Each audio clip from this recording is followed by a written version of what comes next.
better roll them dice. You never know if it could change your life. Take a chance, you're neither wrong or right. You never know if you don't roll them dice. Hello, everyone. Welcome back to Dungeon Master of None. I'm Dungeon Master Matt. And I'm Dungeon Master Rob, and we are doing on the first day of WotCmas.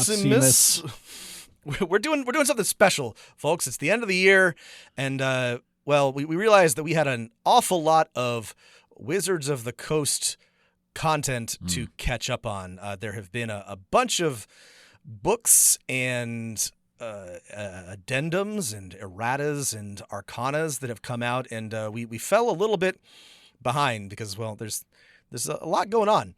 So we're gonna do a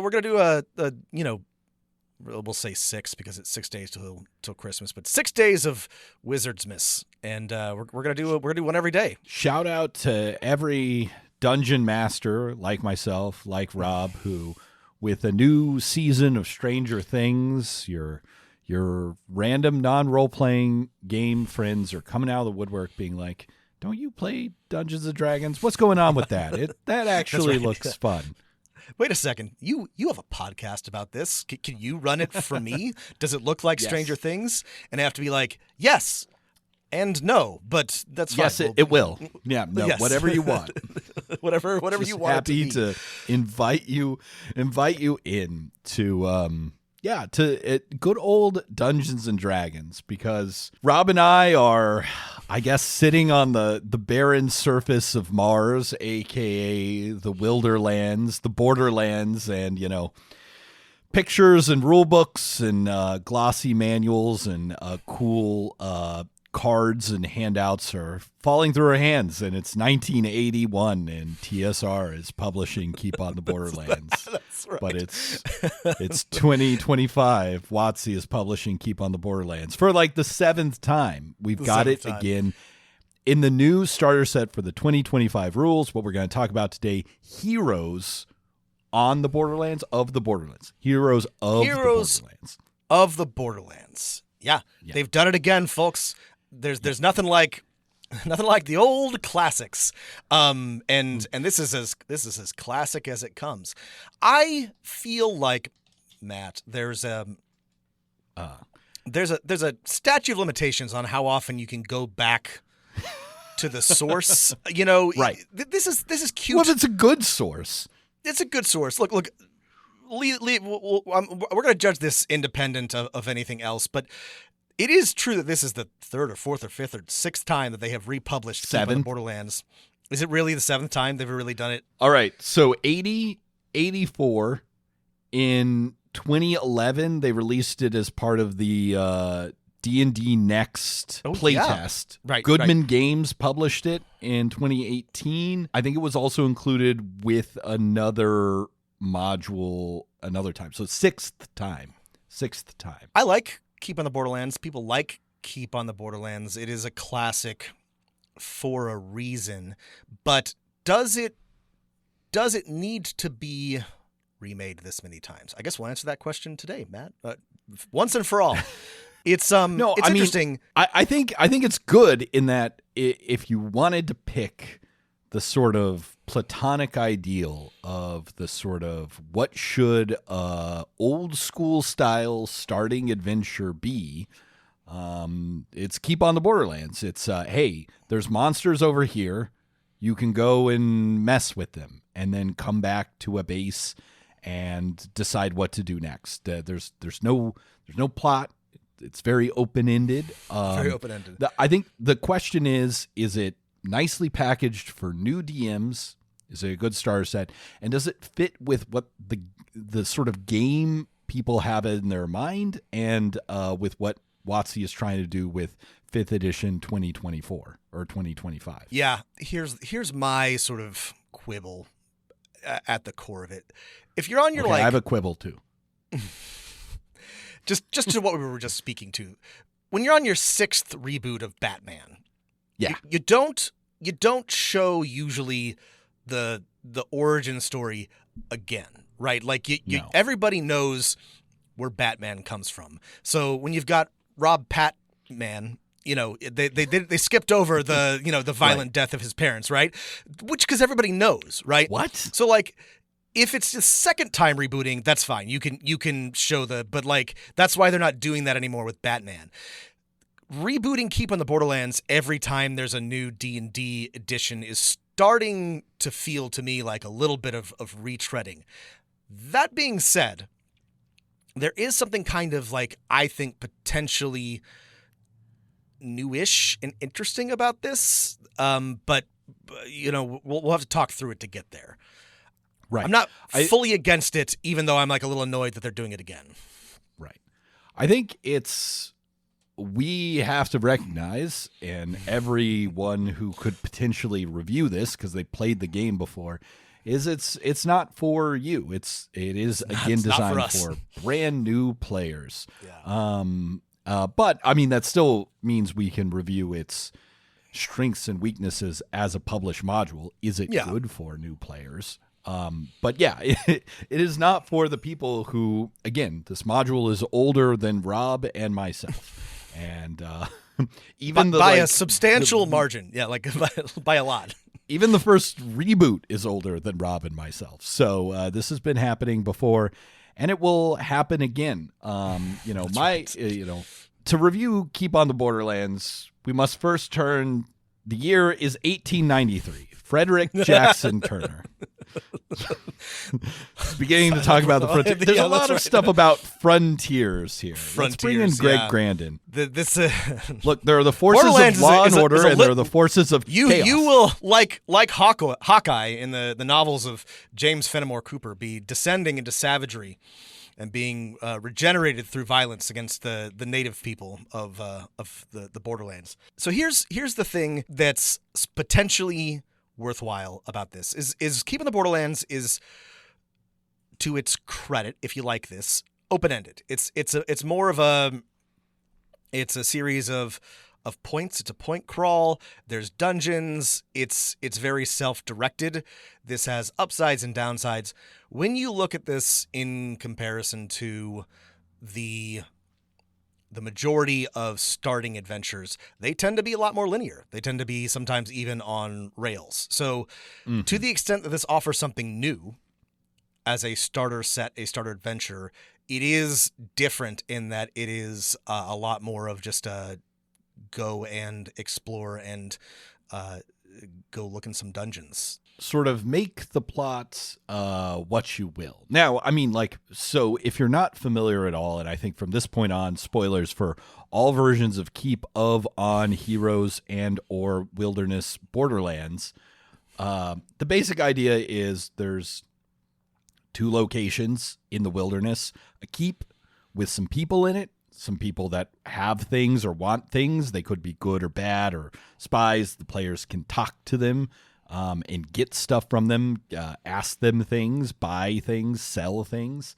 And then there's the Caves of Chaos, the sort of antipode of this keep, where there are monsters and things to be killed and to take from. And then between the two, there's some wilderness locations that the players can explore. And that's pretty much it. The loose plot is that there's a cult of chaos, pretty much undefined for you as the game master to decide what that is. And that has some connections to the wilderness. And it has some connections even back to the keep. There are some spies of this cult there. And the players can figure this out by talking to people and being clever. Or they can just march into tiny little dungeons. The Caves of Chaos are brilliant, right? It's a setup with, here's a big canyon and there's a bunch of caves. Which one do you want to go in? And some of them are connected, some of them are not. They kind of reveal a larger plot. There are factional struggles between orcs versus goblins and stuff like that in the original module, and then this cult lurking behind them. They could kind of discover this through play. They could kind of blunder into it, or they could just kill or steal everything. It doesn't matter. It doesn't matter. And in Heroes of the Borderlands, in the current version, the plot, such that it exists, is thin and easy to ignore or to modify if you wanted to do something different with it. But you could very easily see the players just not finding out anything about the cult or any of the various factional disputes between the creatures in the Caves of Chaos. It's there if they want to look. There is some information, but it's really like not important to the module. And that can be good and that can be bad. Leaves you a lot of room as the DM to either run it without worrying about it or add your own thing in. Also say, like, I think the original module is beloved. I have a hard copy of it, not terribly like hard to get, but a little bit of a rare find. That's like how much I like the original, and it is very old school. There are a lot of like, hey, there is one of these priests or a bunch of these priests are evil spies. Are they given names? Are they given like why they're spies? No, you figured that out. Like, what is the cleric a god of? Like, what does he believe? Oh, he hates evil. Like, it's full of gaps for you to fill in a classic old school way. It's got a big map of essentially a mega dungeon with many entrances, and the map for I guess a new DM could be very intimidating to read, but you do get like an overview. You've seen the old blue and white map of the Caves of Chaos, right, Rob? Yeah. So I just want to point out that like there are a lot of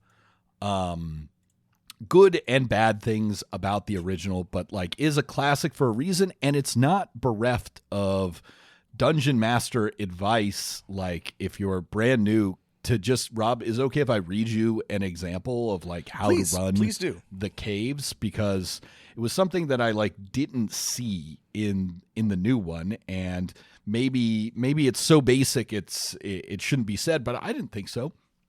Quote, monsters learning from experience. Allow intelligent monsters, even those with only low intelligence, to learn from experience. If player characters use flaming oil against them, allow the monsters to use oil as soon as they can find some. If the adventurers are always sneaking up on them, have the monsters set warning devices to alert them of intruders. If characters run from overwhelming numbers, have the monsters set up a ruse by causing a few to shout and make noise as if they were coming, thus hopefully frightening off the intruders. This method of handling monsters is basic to becoming a good DM. Apply the principle wherever and whenever you have reason. And this is just one example of something that the book does a lot, which is it has these little sidebars, mostly little boxes with very basic DM advice. But since this is a beginner set for beginner players, including beginner DMs, I think it's appropriate. And I think it's very good, simple, helpful advice, especially if you and your friends are deciding to try this for the first time and you've drawn the DM straw. You can open this up and read it, and it will tell you, here, this is how advantage works. This is the stat blocks that you're going to need to have ready. This is how to run combat in very like basic terms, but that is necessary, I think, if you are coming completely fresh to Dungeons and Dragons. I agree with you. My point is that some of the advice in the new edition lacks that kind of part of, let's say, running a living world. Like, it doesn't say, for example, have the monsters and the NPCs respond to the characters' actions, right? I see what you're saying. So that was from the original Caves. Yeah. I understand what you're saying. Sorry. You were reading from the original. I was like, what are you talking about? I was yeah. No, so yeah, but Matt, that's advanced. That's advanced DMing. I think it is. I don't disagree. I do think the one thing that's missing from the DM advice here is little tips on how to not treat the monsters and the NPCs of the keep like they're World of Warcraft MMO NPCs, where they just sort of return to their natural state when the players leave, to be like, hey, when the players do something, it should have consequences. If they befriend this person, think about how they'll respond next time. If they ally with the kobolds in the Caves of Chaos, think of what they'll do next time they return to the caves, right? It's this Well, kind of this advice is a of good time having for us the to- game world respond that I think is the basic criticism of the new set. Well, so this is a good time for us to get into one of the bigger questions about this, right? This is, to my mind, this new one, Heroes of the Borderlands, is baby's first adventure. And I mean that in a sort of a good way. I mean that this has been written in such a manner that theoretically anybody can run it without even knowing what a dungeon master does, without having watched a show or having any idea. It gives you all of the instructions. What it doesn't do, what Matt just described, is give you any sort of help in creating a more dynamic or complex or interesting, nuanced world, which, the point you were making, Matt, is something that was a strength of the original Keep on the Borderlands and a strength of, like, old school adventures, OSR style play, is a responsive, reactive world where actions have consequences. So the question, I think, Matt, is do we think that this works as an adventure for beginners? Or do you think that we should, I don't know, treat them as if they're more competent than this and give them more of the advice that you were describing, how to run a more sophisticated, interesting adventure? Now, I think I know what Wizards thinks. Yeah. But you know, I don't have answers here, right? Yeah, I think our audience obviously the Wizards answer. Yeah, no, our audience will take the latter. I think Wizards definitely takes the former. They think the solution to the global, never-ending water wars, DM crisis, resource wars of lack of dungeon masters is that it is too hard to DM, and so let's treat all DMs as they are stupid and not give them any complicated advice like, hey, create a dynamic world that responds to their players. Here's some tips on how to do that.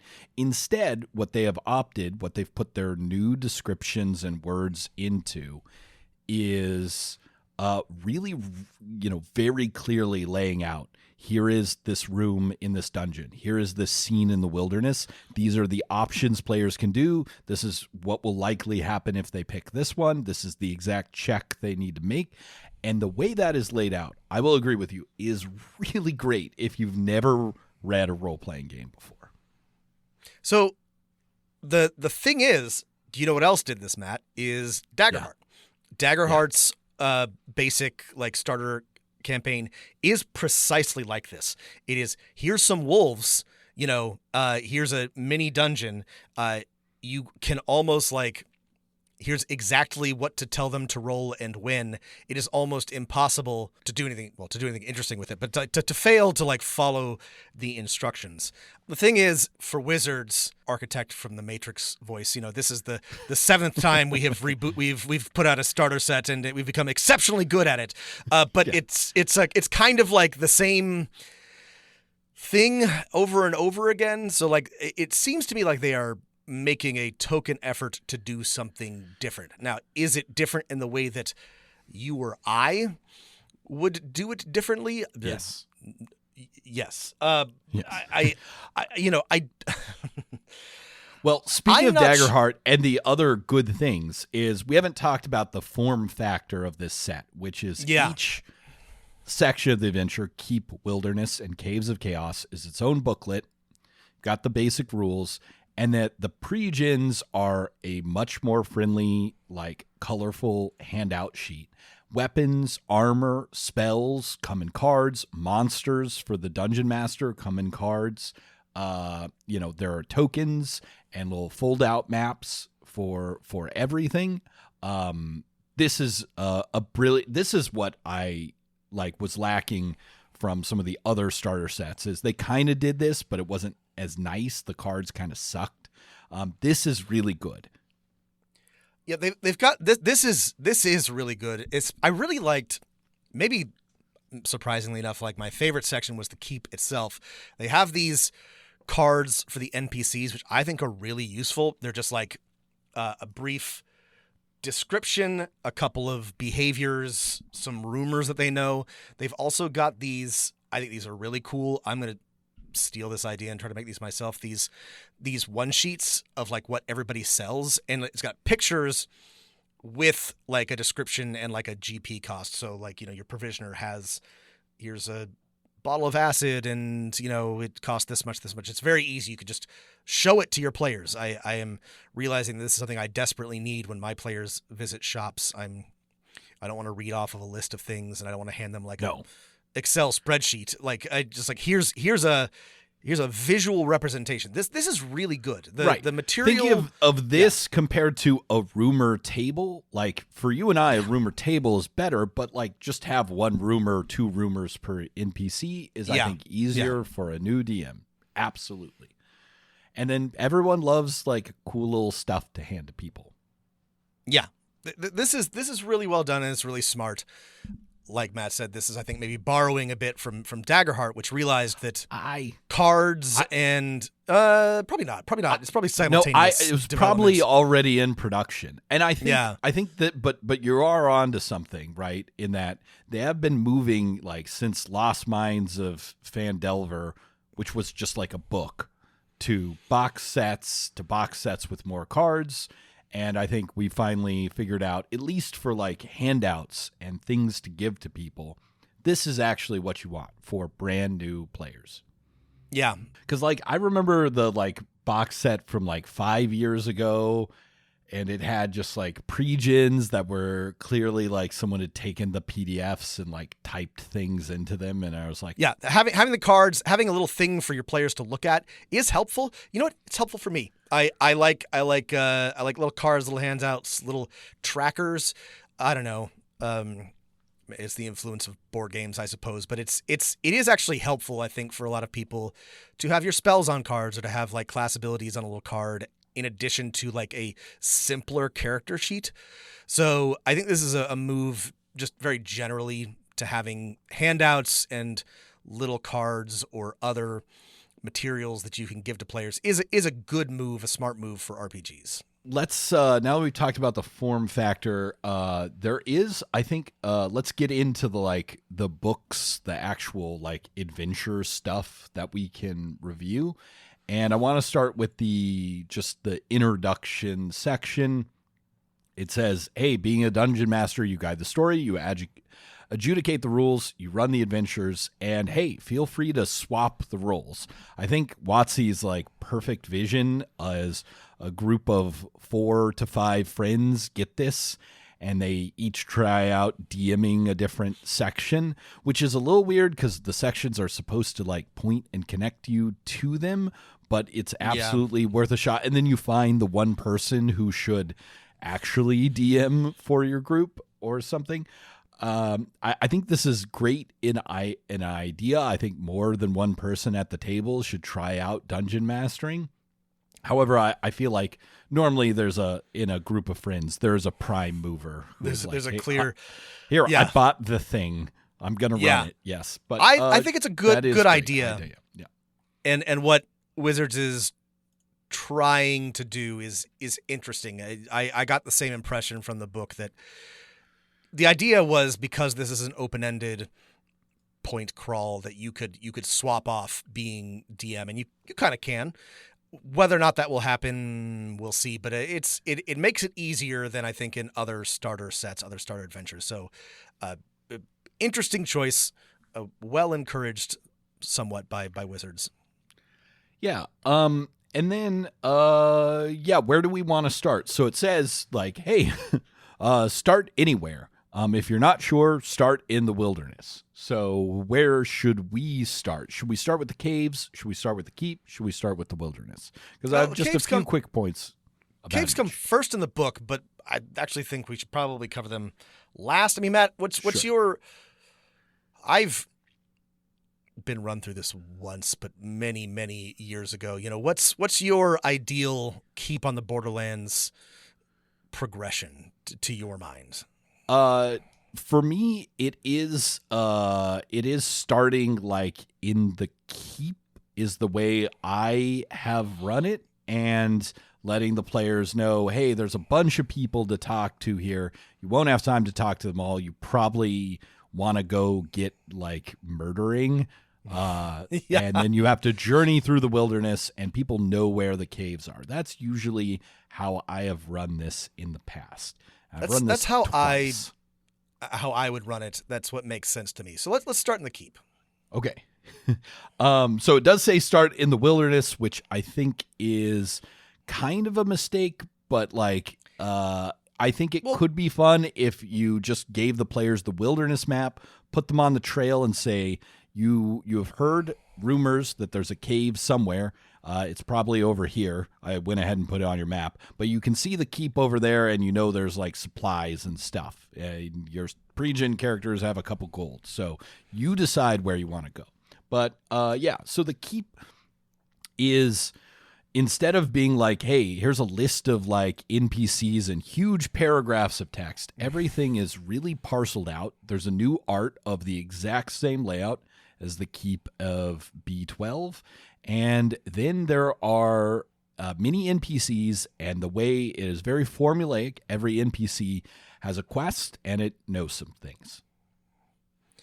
I really like this personally. A lot of these, most of these quests are not difficult or important, and your players, I think, could and should feel free to engage or not engage. But there's a bunch of like small, interesting things they can do to gain a small advantage or learn something or make a friend, and they can spend as much time or as little time with these quests. I think this is a really good first level town. I think they've done a good job of like, here's some things that you can reasonably accomplish at level 1. And I personally like the amount of information that's here. I feel like this is more than enough to work with. It is pretty like bullet point, but like to me that's actually perfect. Whether or not that will work for everyone, I guess, remains to be seen. But I think this is a much more approachable keep than in previous editions. I think it's very easy to see how you would run your players through it and point them at a quest, point them at an NPC, and then go from there.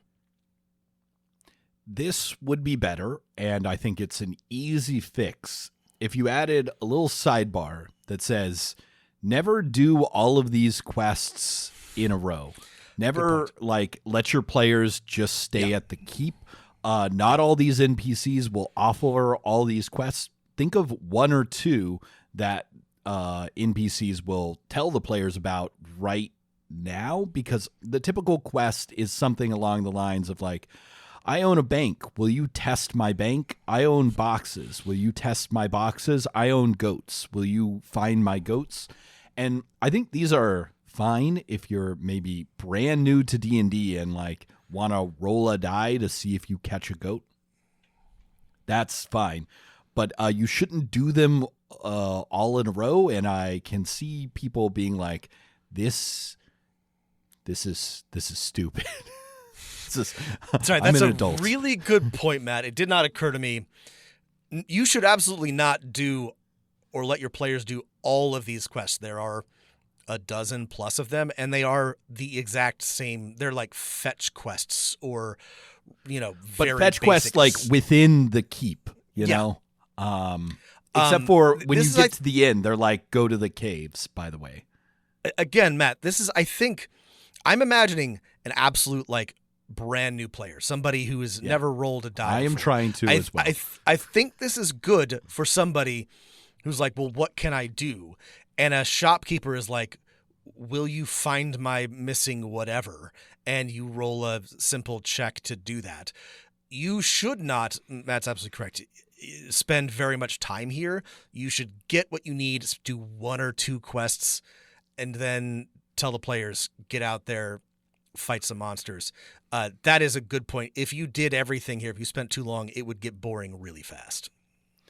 Yeah. I think the other thing is I feel like some of these could be written like a little bit smarter. Like, I don't know. Like, one of them is just like, hey, I own a bank. Here is me and my bank guard. Things keep going missing. Will you watch my bank for me? And then the like bank guard shows up and tries to steal things. You know, it's like, well, did the bank guard did the bank guard notice that their boss just hired someone to do this? Like, you know, I don't know. Some of them were like, I don't know, that the rewards are also don't make a lot of sense in the economy of the world. People are like, I'll pay you like 5 gold to lift this box for me. I'm like, damn, there must be no peasants in this very clearly like medieval setting. Yet I know you have to make it interesting for new players. I'm sorry. Here. I'm not disagreeing with anything that you're saying. I think you were good, bad, right, or wrong. I think you were assuming a level of sophistication on the part of first time D&D players that Wizards is not.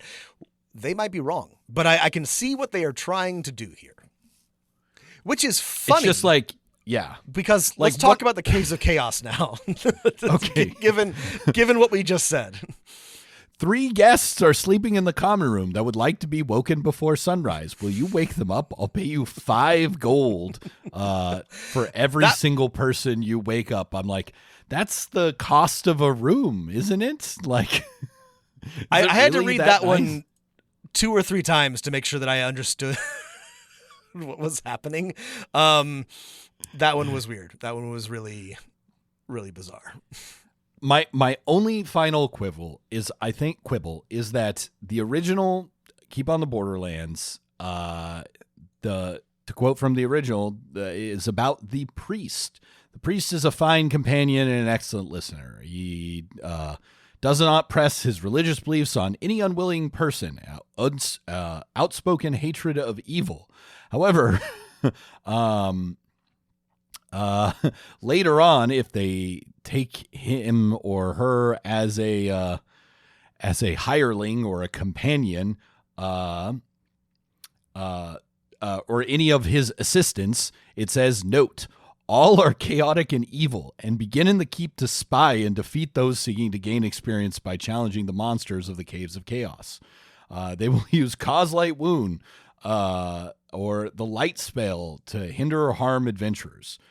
Betrayal will always occur during a critical encounter with the monsters.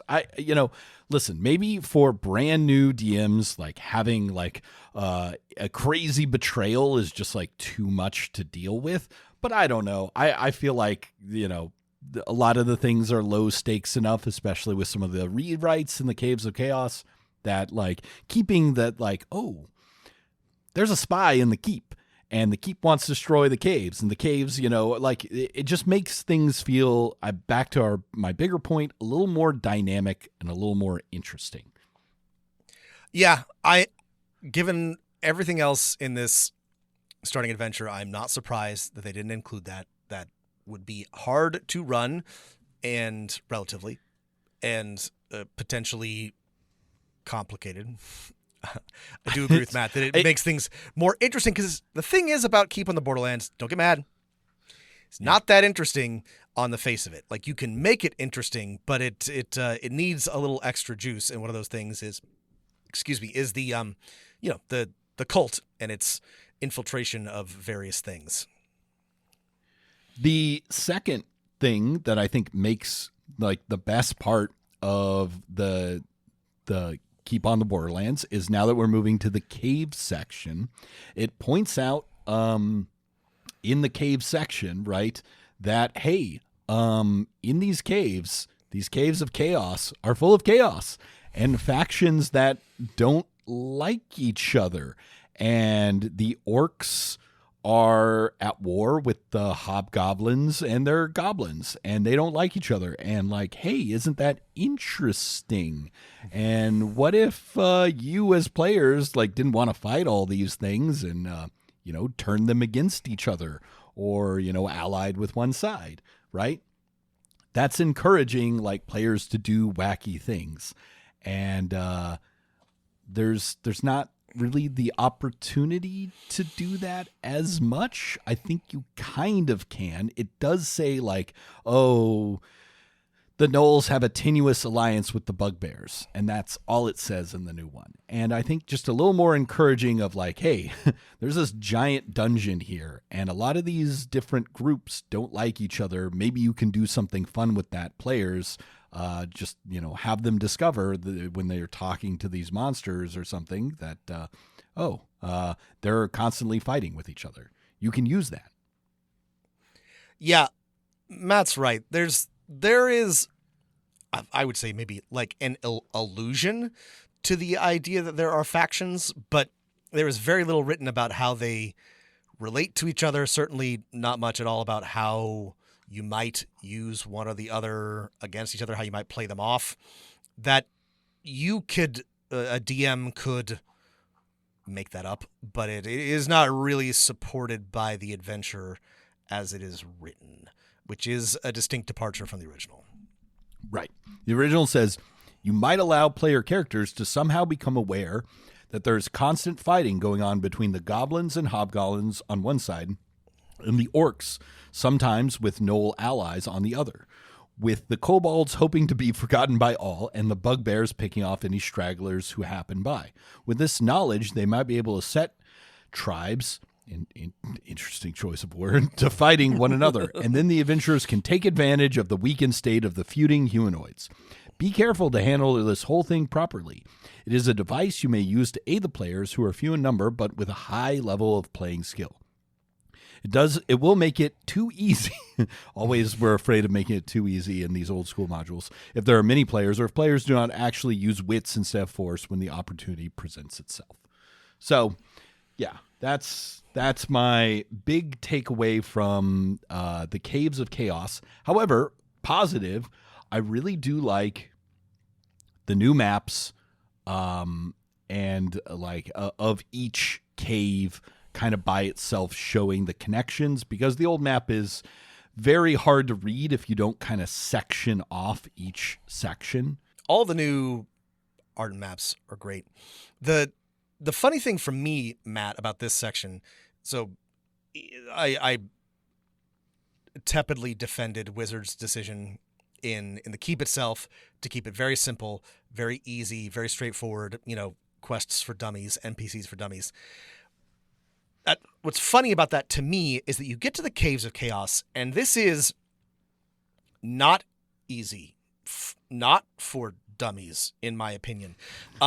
Either as a DM or as a player, here are some monsters that you can encounter in the Caves of Chaos. A mimic, a nothic, a wight, a gelatinous cube, an owl bear. And because of the open-ended nature of these caves, you could run into those things basically at the very beginning.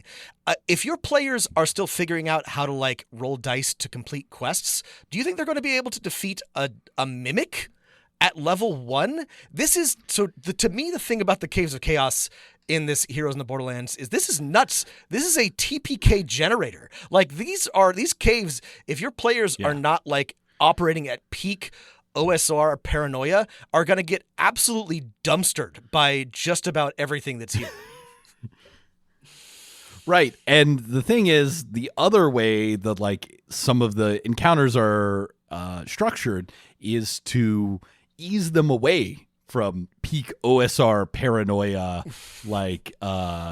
being smart about everything. It's no. This person will tell you exactly what to do. But then, yes, you can wander into any, which is fine. I like the idea that hey, they're the caves. Some of them are dangerous. Maybe you want to look for one that can easily be looted. You're weak level 1 adventurers, but we're not being encouraged to do that. I mean, yeah, it feels. I think this would be fun. I think the caves would be fun for an experienced group or an optimized group or a group of players that is well aware of what's coming and ready for some traps, challenging combats, potentially, dangerous foes. But that really, to me, doesn't mesh well with the experience of the keep itself, which is very soft and easy, and almost nothing bad can happen to your players there. And it does kind of, to me, feel like it was written for two entirely different types of groups of players. Right.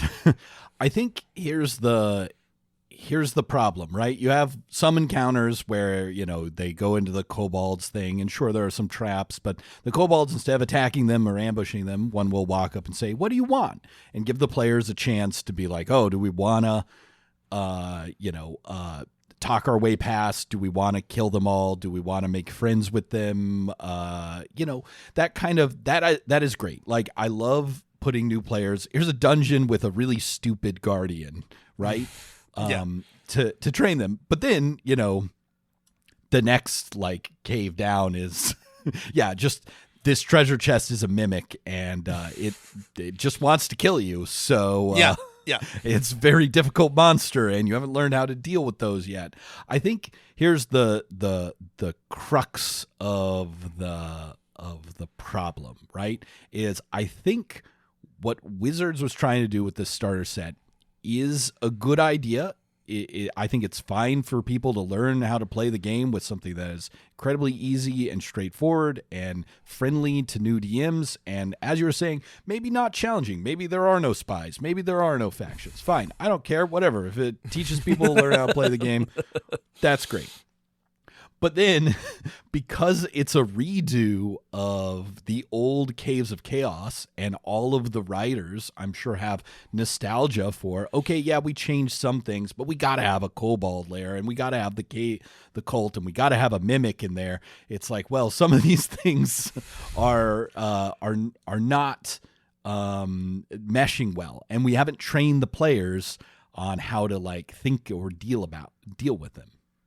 Right. And that's clashing philosophies. That's exactly right. Meshed. So like, I'm not, even though I said I thought I got what they were doing, I'm not convinced that the level of hand-holding in the keep itself is necessary, but I understand what they were trying to do there. It makes a degree of sense. There is nothing comparable to that in the Caves of Chaos itself. There's no real like guidance or help or like, here, players, this is how you navigate these caves. It's just like, yeah, you got the kobold lair, which is pretty straightforward. There's maybe a tough fight with some centipedes, but really, if you're at all talking to the kobolds and moving intelligently, you'll probably make it through. And then, but pretty much everywhere else you go after that, you have to be smart and you have to kind of be knowledgeable. Right. And I think it's fine to throw players headfirst into this and like they get messed up and maybe somebody dies. But if we're imagining in our minds the type of group, the type of people that will enjoy the very basic introduction to role playing in the keep, and the type of people who will enjoy a chest tries to eat you at level 1, there's very little overlap between those groups in my mind. And I do think there's like a real problem with the broader starting adventure here, because either, like Matt said, you should add some complexity back into the keep. You should make it a little bit more dynamic and interesting, make the quests a little bit either more difficult, or go outside the keep into the wilderness, have them do more than, watch my stuff for me. Or you got to make the Caves of Chaos a little bit less deadly, because they are less deadly now than they were in 1980, whatever, but they are still pretty fucking deadly for a first level adventure. I think it's, in the wilderness section, which we haven't talked about, is I think there's one person who will join your party as a hireling. Oh, yeah. Right? But like, there's not like a bunch of guards that you can, or like wanderers that it tells you as the DM, why don't you hire these people and send them into the room first, or something like that, in that old school way of trying to unbalance an encounter using your money and resources. Right. But so it's, I guess I think the question is, if you had kept things at this level, you need to do more scaffolding to teach players how to dungeon crawl. Yeah. As opposed to, here's a plotted encounter with these are the checks you make.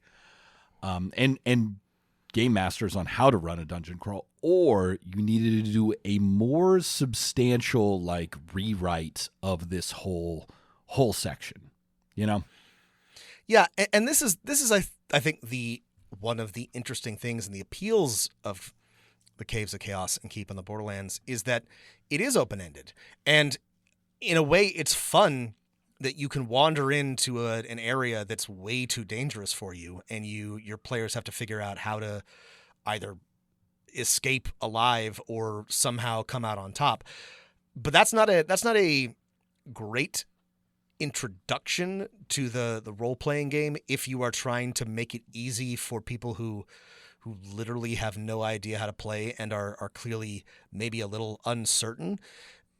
It would be a less interesting adventure, but probably a better teaching tool if there were more scaffolding. If it were harder to go from a level 1 cave to a level 3 cave, or if there were a little bit gentler of a curve from the easy ones to the hard ones. Now, to me, I kind of love that, because what's cool about Keep on the Borderlands is that it's open-ended. But I think, as we're talking about this, you can't really do both. If it's going to be a teaching tool, which, by the way, I support, like maybe we need a starting adventure that is really like a teaching tool rather than like an adventure first. This is kind of how I feel about Daggerheart's starting adventure, which I don't love, but I understand the intent of. If it's going to be that, it needs to be that. And it feels like they went kind of like halfway on Heroes of the Borderlands. Yeah, I think if I was rewriting this and management said, for nostalgia, so we can sell it to old whales who once had a copy of this, and then they sold it at a garage sale in 1989, and they wish they had a copy now, so they'll buy it, and new players. So it's got to be Caves of Chaos. It's got to be Keep on the Borderlands. Like, my rewrite would be a sort of the players are like in the wilderness, like a thing happens to them, and then you sort of go through, here's how combat works, here how checks work. But remember, you can do everything, and then here's our first, you can do anything. Which way do you want to go through the wilderness? Okay, you've picked that. And then now you arrive at either, do you want to go to the keep and rest? Do you want to go to the caves where you've heard a rumor there's treasure? And then instead of cutting things like factions and spies and bigger connections between the different nodes, put into the adventure how to teach those things to the game master so that they can teach them to the players, right? Like, hey, here's your first person with a secret motive. The players can find out what their secret motive is if they, think about this or do this, give them this clue. And then, that kind of stuff, right? Yeah, I would say also it's a little lacking in like, where can the players find out more information besides that there are magic items or monsters in the Caves of Chaos? Like, put in the rumor table. Oh, I've heard sounds of fighting between the factions down there. Put in the rumor table that the evil Chaos Lord once was a priest of the temple in the... Anyway, I think the frustrating thing is I think a better version of this was doable. But at the end of the day, I feel like if you read through this and then you read some parts of the original, you might have something better than either. Yeah. For a brand new DM. I like this better than Lost Mines of Phandelver, for example. I think it might be my favorite of the starting adventures that we have for 5th edition, not counting the one that we wrote. But it is way better than Dragons of Icespire Peak and Stormrack Island. I will give you that. But I I wouldn't run this. Like it's not really a good metric for anybody else. Clearly I'm not the intended audience, but like I wouldn't run this. Yeah. I wouldn't run any of the starting adventures. I don't think that they do a good job of teaching the game. And I just kind of got to do that work myself at this point. I think a lot of the starting adventures are kind of counterproductive in that way, and that they either do too much or too little, or a combination of both. But I do think there was something interesting here, an interesting attempt. It would be more fun to play this than a lot of the other starting adventures, in my opinion. I think that letting players have choice is good and enjoyable, but it's very inconsistent, and it is kind of like a gnarly dungeon crawl, which is cool, but it's intense to start out that way if you don't know what you're going to get to. I mean, if you're watching Stranger Things and Critical Role, right, and you're like, I want to have fun with my friends, and then you're fighting an ogre zombie at level 2, like it's gonna feel a little different than that, Yeah. I think you focused on something that I didn't notice on my read through of this, which is the combat difficultiness of this. And thinking back to the ways some of the sort of level 1 caves, like if you did a good job of conveying to the players that, like, hey, the caves in this area here are, less difficult, and let's learn to poke our head in and see what it is and then run away. Let's say you did that. A lot of the early encounters can be completely solved without killing anything. And then when you get to the ones that can't be solved without killing anything, there's a chance maybe you've never run combat with your players, and then, you just kill them all, because by that point they are very difficult. I mean, that's the thing, and I have focused very much on one part of this adventure, but I'm trying to put myself in the position of somebody running this, right? I'm trying to imagine I'm running this adventure, right? And I can imagine how that the section in the keep, maybe the wilderness, is approachable. And I have run games for a lot of like absolute first timers this year, and they catch on quick, but like some things are more difficult than others. And D&D has a persistent issue running for decades now, that it was designed by wargamers for wargamers, and sometimes assumes a level of tactical and mechanical proficiency that somebody who's just like, I want to do what they're doing on Stranger Things, doesn't have. And so I'm good at, like, personally, I adjust my encounters so that people don't get destroyed by early things. But if you were sitting down for the first time and you're not an experienced DM and you're just what's in the book, I do think there's a pretty good chance that people are going to have a bad time with this. Yeah. I think the two big criticisms is it's not good at this combat difficulty part, which there are absolutely things that want in the caves and the wilderness that want to fight you and only want to fight you only. And I think it could be better at scaffolding those moments where you say, how do you want to approach this? What do you want to do? This is very open-ended here. Like, do you want to ignore this? Do you want to go away? Like, encouraging DMs to forefront that to the players, because that is really the only way to defeat the caves is to do a little bit of cleverness at several points. And that is what's cool about the Caves of Chaos. That is like a neat aspect of it, is it does require outside the box thinking, cleverness, being thorough, talking to monsters. And that's, I think, what's interesting about this module. I think this is what makes, to me, still better than some of the others, is that it encourages more complex and dynamic role playing, even, Matt, without the things that were taken out. But that conflicts a little bit, I think, with some of the ways that it's written. I think that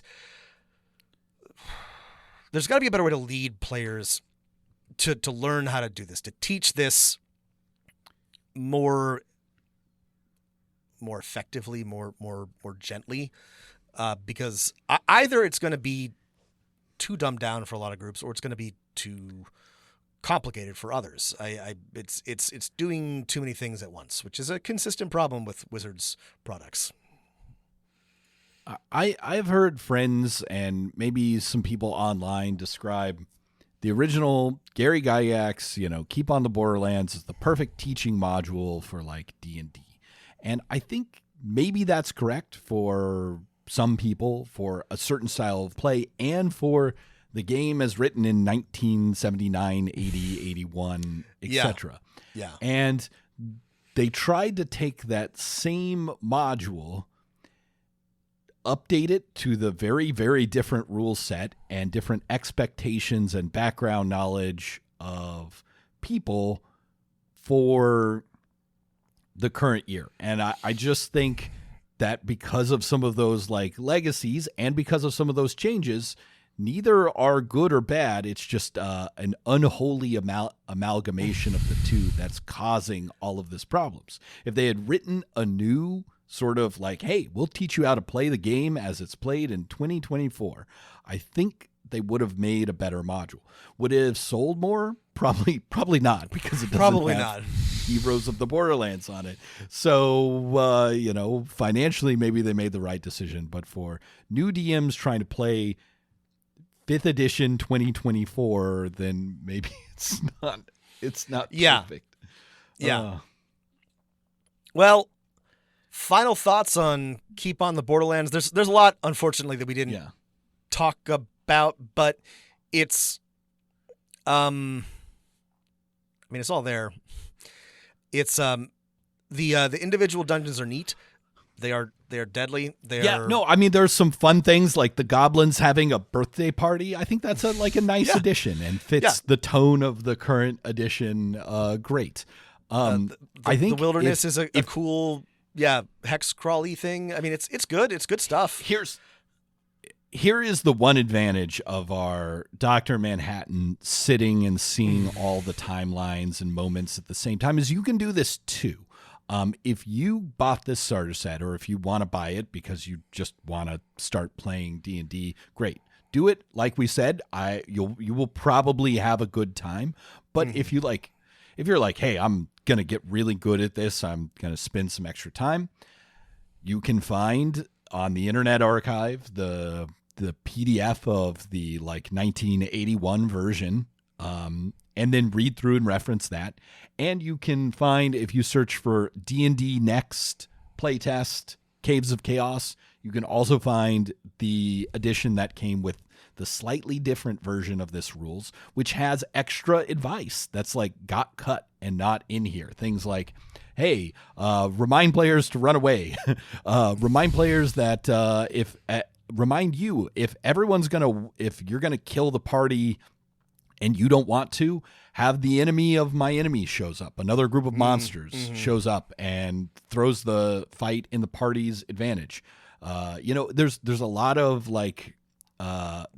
additions of Keeping the Borderlands, and you can just read and compare them and take some tips or some things from the other ones that are not in this. I feel like if you did that, you'd have a really great starting adventure.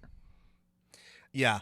And I'm a big believer in treating people like they're smart, whether or not they are. Just assume that they are, give them the tools that they need. I think that, this module doesn't do that. And, if you were going to run something, I would definitely say don't run this. But like Matt said, if you're willing to put in the work, I do think I like the idea. Sorry, the one thing I took away from this that I liked, that I kind of agree with what the people you were talking about, Matt, that having a point crawl or a hex crawl or something open-ended, I think teaches D&D better than a linear adventure. I think that's the main problem for me with Minds of Phandelver or Dragon's Vice Spire Peak or whatever. They're also not very good, but to me. But mostly I think a better way to learn the game is to let your players have some freedom to bounce around. And in that, I think this is good. But I think the way that it's written is missing some things and is potentially going to be a bad experience. And yeah, you should do what Matt said and maybe just mash a bunch of different versions of this together. And then take the attitude of even the newest edition, which, you know, tries to give everyone, like every NPC, a personality and a background, is that like, you really ought to make it your own. And really, this adventure works best when you're responding to your players. If your players are like, we need to own this keep, all these NPCs suck, let's kill them, let's take over the keep, great. That is going to be a fun adventure. If they want to like start a war where they convince all the guards to like march into the Caves of Chaos, that is great. That is a great adventure. It's really, you need to like let your NPCs respond to like what your players are trying to accomplish, and you're going to have a good time, because at the end of the day, like this adventure is like, hey, there's a lot of tensions here. The monsters are fighting the monsters. The people of the keep are fighting the monsters. The monsters wants to destroy the keep. There's a bunch of people in the wilderness that want to be left alone or maybe take over the, like, just let the players destabilize this already unstable situation. Yeah. Like we said, and this is hard to communicate on a podcast, but the actual thing that you get, the box with all the stuff, is really nice and would, I think, be really, box is nice, really pleasant to have all the stuff that you need right there in handouts and cards. So that is a big point in favor of this. If you just like want to buy one thing and run a game and not worry about, well, you still need other books, but whatever. You know, it's nice. It's nice. So I do like what they did here. I am having trouble imagining who precisely this is for, but it's nice. It's an interesting thing. Again, it is for brand new people who have not played D&D yet, and I think for that it is better than probably all of the other starting adventures. Yes. I still have a soft spot for Lost Mines, but Rob is correct, and it doesn't really give players a lot of choice until much, much later. Okay, well that happy was Rob. First that was day the of first Wizardsmas. Wizardsmas, that's a better name. Wizardsmas, the first day of Wizardsmas. We'll be back very soon with more of whatever those crazy wizards of the coast have been cooking up. As always, thanks for listening, everybody. If you want to support the show and listen to bonus episodes, you can go to patreon.com/Dungeon Master of None and sign up there. Join our Discord for free. Link in the show notes. Send us an email, dmofnone@gmail.com. Yeah. Tell us what your favorite new starting module is, or if you join the Patreon, you can download our best starting adventure. That's right. You can. Thanks for listening, everybody, and keep rolling them dice.